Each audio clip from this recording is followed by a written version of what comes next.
नमस्कार दोस्तों, एक नई लर्निंग के साथ हाजिर हूँ। और आज की इस लर्निंग में हम लोग जानेंगे एक फार्मास्यूटिकल कंपनी को लेकर।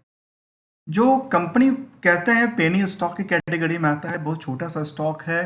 पिछले कुछ दिनों से जब देखेंगे तो शायद ये कह सकते हैं कि पिछले 6 महीने से लगातार इसमें एक बिकवाली का प्रेशर चल रहा है। आखिर क्यों चल रहा है ऐसा बिकवाली का प्रेशर, और कहाँ तक जाकर की अटकने वाली ये लगती है। और इसकी आज इसी तरफ हम समझने की प्रयास करेंगे, जहाँ पे कंपनी में निवेशक की यदि बात किया जाए, जो कि निवेशक एक इंटरेस्ट को दिखाता है, तो कह सकते हैं कि 7,500-8,000 लोग यहाँ पे एज ए शेयर होल्डर थे जून तक के डेटा बेसिस में। सितंबर का अपडेट आएगा तो और कुछ क्लैरिटी आएगी, जहाँ पे प्रमोटर के पास कुछ भी होल्डिंग बचा रहने वाला नहीं लगता।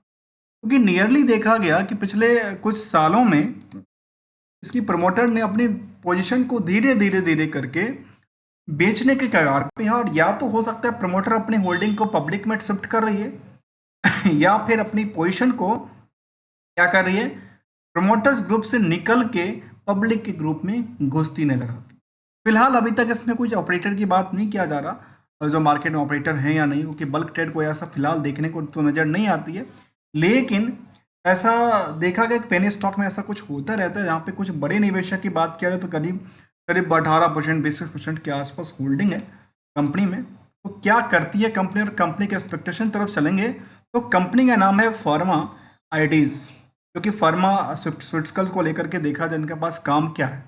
तो ये कुछ मेडिसिन का कामकाज करती है, और कुछ मेडिसिन बनाती होगी। उसके तरफ भी देखा जाए तो कहते हैं कि speciality chemicals, skin care and hospital care and the generic product, जो कि प्रोडक्ट है, उस पे कंपनी का फोकस रहा है पिछले कुछ दिनों से।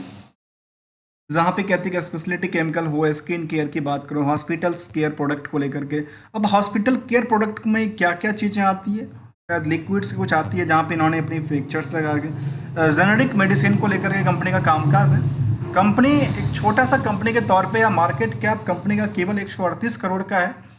फिलहाल लगातार कह सकते हैं, लगातार 6 महीने से जब हम चार्ट देख रहे थे, लगातार इसमें प्रॉफिट बुकिंग का सिलसिला लगातार बना हुआ है। और ये कहाँ पे जाके ख़त्म होगी, इसके लिए पूरे कंक्लूजन की तरफ चलेंगे। इसके पहले फंडामेंटल टू टेक्निकल ट्रेंड की हम थोड़ा सा बात कर लेते हैं, फिर इसकी कंक्लूजन की तरफ चलेंगे। आइए जानने के प्रयास करते हैं। बुक वैल्यू करीब 20 रुपये के आसपास का अभी भी है कंपनी में। करंट प्राइस करीब 40 के आसपास दोगुना नियरली चढ़ चुका, 200% के आसपास की बात करूँ तो। इंटरेस्टिक वैल्यू बिल्कुल नहीं है, रैलेंट बैठी है, क्योंकि कंपनी फिलहाल लगता है कि नुकसान में चल रही है। अब यहाँ पे देखा जाए तो 10 रुपये के फेस वैल्यू के अकॉर्डिंग कह सकते हैं करीब 30% से ज़्यादा कंपनी के नुकसान है, जहाँ आरओसी और आरओसी बिल्कुल ही नुकसानदायक में बनी हुई है। क्या इसके बेसिस पे लोगों का सेंटिमेंटल तो नहीं बदलता नजर आता है, जहाँ पे प्रमोटर्स की होल्डिंग केवल 5% बची है, जो कि डिमेरिट की संकेत देता है। करंट रेशियो 1.17 का कहता है, और डेट टू इक्विटी के बारे में भी थोड़ा सा कहता है 0.12 का। अर्थात छोटी सी कंपनी, लेकिन उन्होंने कर्ज तो लेके रखा है, और इस कर्ज के प्रति क्या कहती है, और सेल्स को लेकर के जो उन्होंने करा दिया उसके प्रति क्या कहती है, उसका भी समझने का प्रयास किया। जहाँ पे हायर टू हायर कंपनी का करीब 80 रुपये तक की प्राइस थी एक साल के दौरान, लेकिन वहाँ से लगातार गिरने की सिचुएशन में बनी हुई है। क्या लगता है कि इनकी कुछ बॉटम पे आकर स्थिरता बनेगी या नहीं बनेगी। दोस्तों, ये जो डेटा है ये एक समरी डेटा के तौर पे देखने को मिलती है, जहाँ पे मार्केट की बातें करें या बिजनेस के वो पॉइंट को लेते हैं, जहाँ पे कुछ दिखावा और कुछ उसकी हकीकत के लिए बयां करती है। आते हैं कुछ हकीकत को बयां करते हुए समझने के प्रयास करते हैं इसको, जो कि फंडामेंटल की सबसे पहली स्ट्रेटजी देखा जाए, जिसको कहते हैं फाइनेंशियल सिचुएशन, कंपनी का कारोबार कैसा चल रहा है। तो क्वार्टर ऑन क्वार्टर बेसिस पे देखेंगे तो शायद कारोबार एक बार अच्छी खासी चली, फिर उन्होंने गिरावट आई। और यहाँ से लेकर के यहाँ तक आप कंपेयर करके देखेंगे, ऑब्वियसली ज़्यादा होगा। कहाँ पे कहते हैं कि 1100% क्या हमारे पास रिवेन्यू ग्रो करती है, और ये डेटा सामने रखती है। लेकिन अब जैसे ही क्यू और क्यू का डेटा को सामने रखेंगे तो हकीकत पता चलेगा कि भाई मार्केट में पहले कुछ था ही नहीं, अब जाके थोड़ी सी बनी है। अब दूसरी तरफ देखिए, कंपनी में यहाँ पे 23 के दौरान में कुछ सेल्स नहीं था, तो सेल्स को लेकर परसेंटेज कोई बात नहीं करती है। लेकिन प्रॉफिट को लेकर कहते हैं कि यहाँ पे अच्छा हम तो गिरावट में हैं। लेकिन यदि इसको ट्रेंडिंग व्यू से शायद देख पाएँ तो शायद समझ में आती है कि यहाँ से लेकर के यहाँ पे, और यहाँ पे बिल्कुल साइलेंट बैठ गई, और साइलेंट बैठने के बाद दोबारा मार्केट में एक ऊंचाइयों पे चढ़ती हुई नजर आती है और ये कह सकते हैं कि यहाँ से उन्होंने सेल्स को एक बूस्ट किया है। आखिर बूस्ट किया, इसके पीछे कुछ कारणों को समझे तो कारण में हमारे सामने ये दिखती है कंपनी के पास जो टोटल टर्नओवर रहा है नंबर में, वो जून तक में 4 करोड़ के आसपास, 5 करोड़ मान लेते हैं। और 5 करोड़ में एक टर्नओवर वाली कंपनी करीब करीब 3 करोड़ से ज़्यादा का नुकसान झेल रही है। आखिर क्यों, क्या हुआ? कंपनी में सारे के सारे नुकसान ही देखने को मिला क्या? ऐसा सिचुएशन तो नहीं था। जो यहाँ पे प्रमोटर्स जो कि शायद डायरेक्टर भी रहते हैं, नॉर्मली की बात करूँ तो यहाँ पे अपने एक्सपेंसेस बुक, और एक्सपेंसेस में देखिए एम्प्लॉय कॉस्ट, आप एम्प्लॉय कॉस्ट की बात 64% का आंकड़ा कहती है और किसी किसी टाइम में तो कहती है 2400% का। ये क्या है?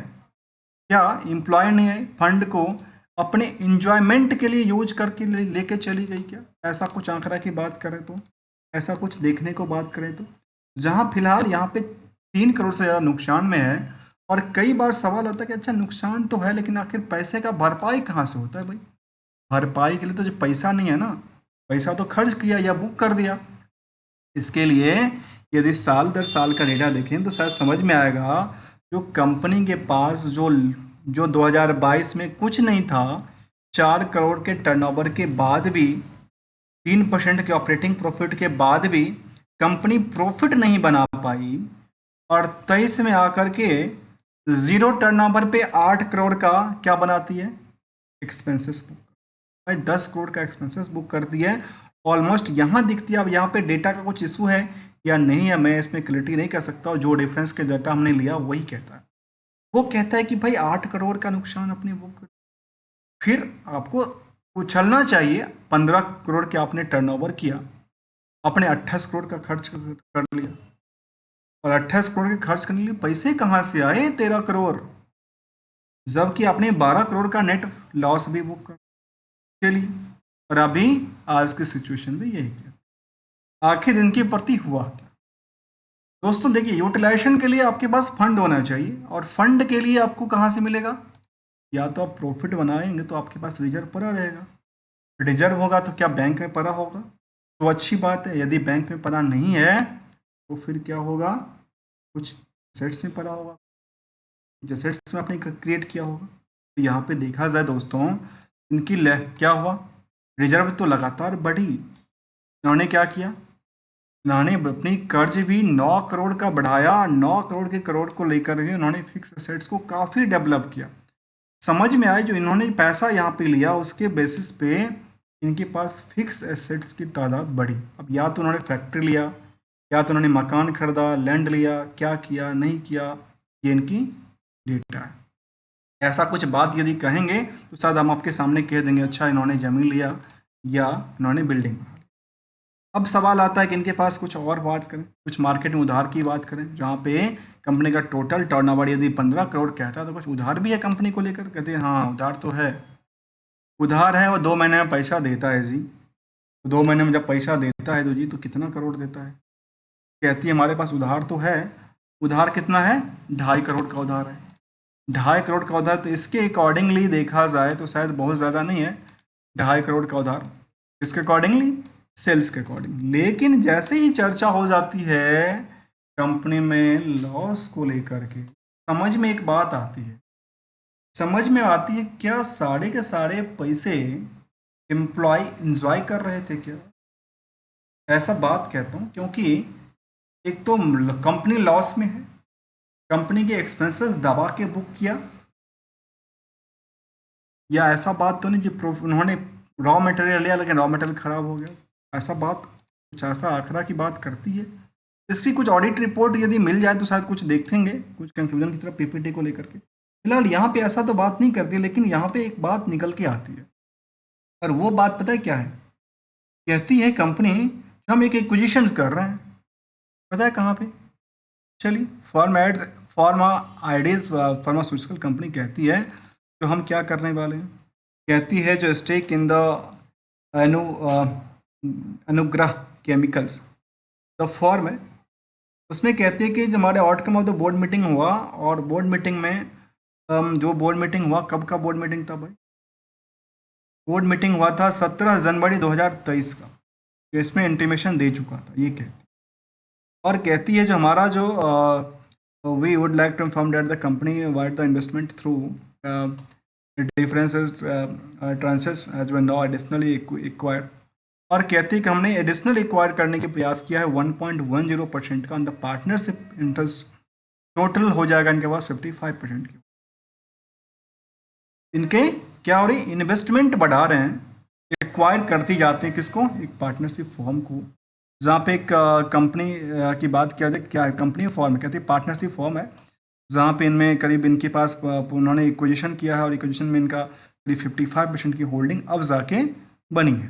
और ऐसा रेट उनके पास है क्या, कहते हैं जो जीएमपी मैन्युफैक्चरिंग के पास मैन्युफैक्चरिंग को लेकर के कंपनी का कामकाज हो सकती है, और मैन्युफैक्चरिंग जब करेगी तो शायद इनमें कुछ रफ्तार पकड़ सकती है कारोबार को लेकर के। इस कंपनी के कारोबार की बात करती है जो 23-24 में तो कंपनी का नेट प्रॉफिट लॉस में था, इतनी कहीं 4,23,81,000 का लॉस की बात कर रही है, नेट प्रॉफिट नेट लॉस की बात, जबकि टर्नओवर 11 करोड़ से ज़्यादा का टर्नओवर रहा कितना पे 11 करोड़ का रहा, 11,75,00,000 का ज़्यादा टर्नओवर रहा, 4 करोड़ का लॉस भी यहाँ भी बुक कर दिया, यहाँ भी लॉस बुक कर दिया, और वहाँ पे भी कंपनी का लॉस ही देखने को मिला।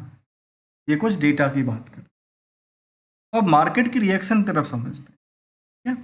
मार्केट के रिएक्शंस क्या है, जब मार्केट के रिएक्शंस ये कहता है कि आप अपनी ट्रेंडिंग व्यू में सब के सब यहाँ से निकलने के प्रयास में, लेकिन वहाँ पे आते आते एक जगह पे आके अटक जाती है, पता है कहाँ पे अटकती है, इस पोजीशंस में आकर के। अब देखना गौर करके, मार्केट में क्या कर रही है, सेम रेंज में अपने आप को स्टेबल करने का प्रयास है।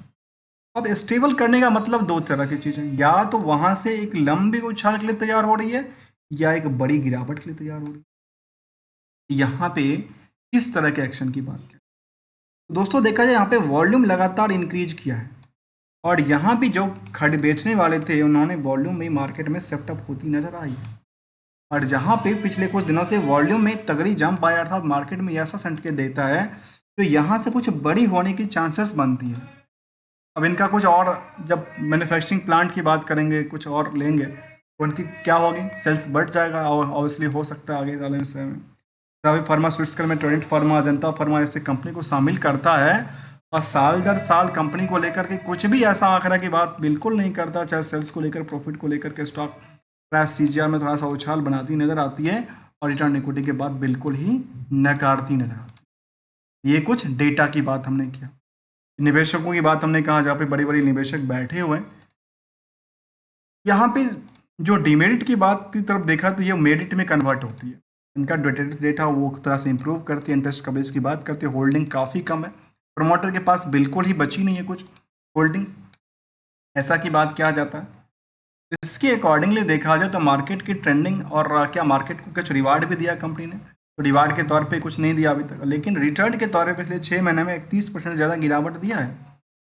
एक साल में 12% की हिचकिचाहट के साथ गिरावट दिया, और पिछले 5 साल में करीब 600% की उछाल दिया था। लेकिन देखिए मार्केट जैसे ही सेम रेंज के आसपास ट्रेड करना चालू करता है, मार्केट के लिए एक नया, यहाँ पे अभी तक क्या कर रहा है, लंबी दृष्टि से देखेंगे तो मार्केट में गिरावट का संकेत देता है, इसका प्रॉफिट बुकिंग का।